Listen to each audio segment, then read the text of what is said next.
শাহজাহান শাহজাহানের ঘনিষ্ঠ যারা তাদেরকে সিবিআই গ্রেফতার করেছে, সিবিআই হেফাজতে আছেন তারা। এই যে 7 জন দিদার বক্স থেকে আকুঞ্জি থেকে আরম্ভ করে আরও বেশ কয়েকজন, তাদেরকে সামনাসামনি শেখ শাহজাহানের মুখোমুখি বসিয়ে জেরার সম্ভাবনা। কেন মুখোমুখি বসিয়ে জেরা করতে চান সিবিআই আধিকারিকরা? কথা বলবো প্রতিনিধি অমিতের সঙ্গে। অমিত,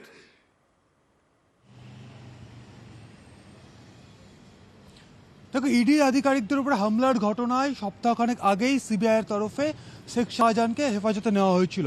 পরবর্তী সময়ে আমরা দেখেছিলাম আরও 3 জনকে গ্রেপ্তার করা হয়েছিল যারা অত্যন্ত শাহজাহান ঘনিষ্ঠ, এবং গতকাল আরও 7 জন যাদেরকে রাজ্য পুলিশ গ্রেপ্তার করেছিল তাদেরকে নিজেদের হেফাজতে নিয়েছে। তারা হলেন সুকমল সর্দার, মেহবুব মোল্লা, সঞ্জয় মণ্ডল, আলী হোসেন ঘরামি, আইজুল শেখ, আনামুল শেখ, আজিজুর শেখ।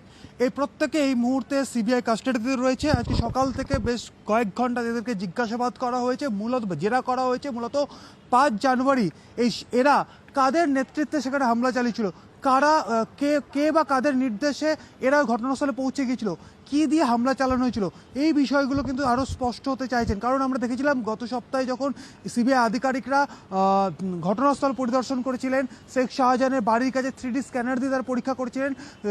কেন্দ্রীয় ফরেন্সিক ল্যাবে যে সায়েন্টিস্ট তারা গাড়িগুলো পরীক্ষা করেছিলেন, গাড়ির নমুনা সংগ্রহ করেছিল। তারা জানার বারবার একটা বিষয় বোঝার চেষ্টা করছিল, হামলা ধরন কী ছিল, কী ধরনের ওয়েপন ব্যবহার করা হতে পারে।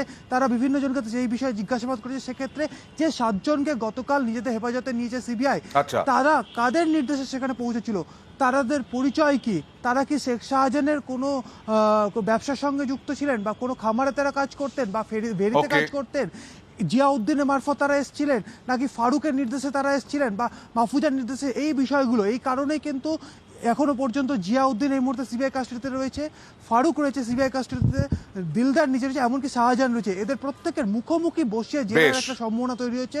খুব শীঘ্রই এদেরকে মুখোমুখি বসিয়ে জেরা করা হবে, এবং সূত্র খোঁজা হচ্ছে যে কি কারণে, কাদের নির্দেশে, কিভাবে ঘটনা পুরো ঘটেছিল, পরিকল্পনাকার, এই পুরো বিষয়টা কিন্তু জানার চেষ্টা করছেন সিবিআই আধিকারিকরা।